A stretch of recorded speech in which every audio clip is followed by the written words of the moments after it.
Ja jak wyszłam 1 września z domu, wróciłam na noc 17.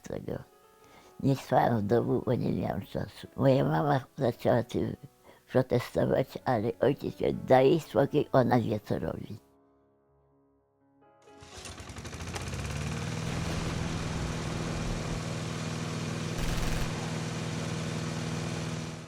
Ja byłam osobą, która odpowiadała za te wszystkie harcerki, które były zaangażowane w działalności w wojnie. Zaraz na początku jeden z moich zastępów zajął się rejestracją ochotników. Proszę pana, to była wspaniała historia. Stały dziewczyny w ich progatce i spisywały kandydatów do wojska, żeby bronić Lublina. Miał moment, że właściwie to można było się wzruszać. Dlaczego?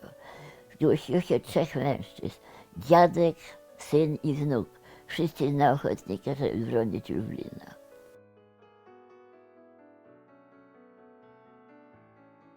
Cała drużyna przystąpiła do ZWZ, Związek Walki Zbrojnej, co się potem nazywało AK. Dziewczyny, które złożyły przysięgę, że są gotowe umrzeć za ojczyznę, to nie była deklaracja patetyczna, to był program życia.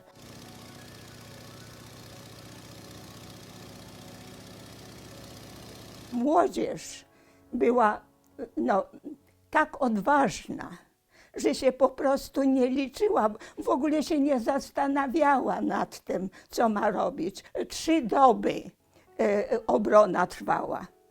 Przeciwko regularnej sowieckiej armii, obrona Grodna. Butelki zarekwirowane z monopolu, wypełnialiśmy je pół naftą, pół benzyną, darliśmy prześcieradła, robiliśmy z tego ląty i potem tymi butelkami starsi chłopcy obrzucali po prostu transportery i czołgi bolszewickie. Takiego Tadzika Jasieńskiego złapano, jak rzucał tą butelką i drutem kolczastym przywiązano do czołgu i tak tym czołgiem obwożono go po mieście. Mścili się okropnie na obrońcach Grodna. Rozstrzeliwali, zbierali dosłownie gromadę i karabinem maszynowym siali po tych. Co chwila ktoś znikał po prostu z gimnazjum, prawda, aresztowywali. A potem, jeśli chodzi właśnie o wywózkę, to w Zemście transport z Grodna poszedł w taką głęboką tajgę, gdzie nie mieliśmy kontaktu w ogóle z żadną ludnością cywilną.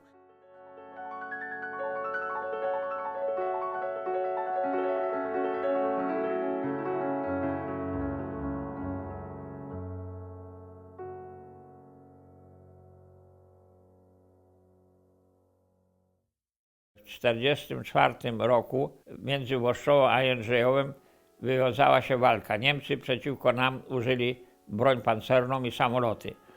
Była przewaga ogromna. Nasz dowódca powiedział: chłopcy, brońcie się do ostatniej kuli.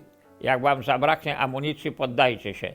Ja się nie poddam, odbiorę sobie życie, bo nie honor dla mnie. Z obrony przeszliśmy do kontrataku, zadając Niemcom ogromne straty. Wzięliśmy do niewoli 99 jeńców i 3 wozy drabiniaste broni i amunicji. Znalazła się w Ravensbrück 17 lutego aresztowana, a 22 właśnie teraz pojechał transport z zamku z Lublina kobiet, które zostały zawiezione do Ravensbrück. Tym się różni, widzi pan, obóz koncentracyjny Ravensbrück, gdzie ja byłam 4 lata i byłam poddana operacji eksperymentalnej, od innych obozów, że tam nie było przypadkowych osób. Polki nie były ofiarami, były świadomie działającymi patriotkami, które broniły ojczyzny i dawały informacje, co oni robią.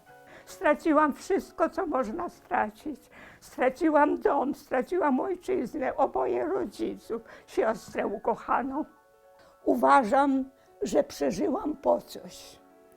Przeżyłam, żeby dać świadectwo, żeby ci, którym nie dano było przeżyć, dla których wolność przyszła za późno, nie zostali zapomnieni. Najtrudniejszym wspomnieniem to jest to, że mój kolega, który koło mnie był w akcji pod Jędrzejowem, dostał serię z karabinu maszynowego przez brzuch. I ksiądz podleciał i stawiał mu krzyżyk tu na czole, lewą ręką, bo w prawej trzymał pistolet i walił do Niemców, a ten takie słowa: proszę księdza, czy Polska będzie wolna? W tym momencie, kiedy korał, wie pani, to zostanie do końca mojego życia. W tym momencie, kiedy korał, on się pyta, czy Polska będzie wolna.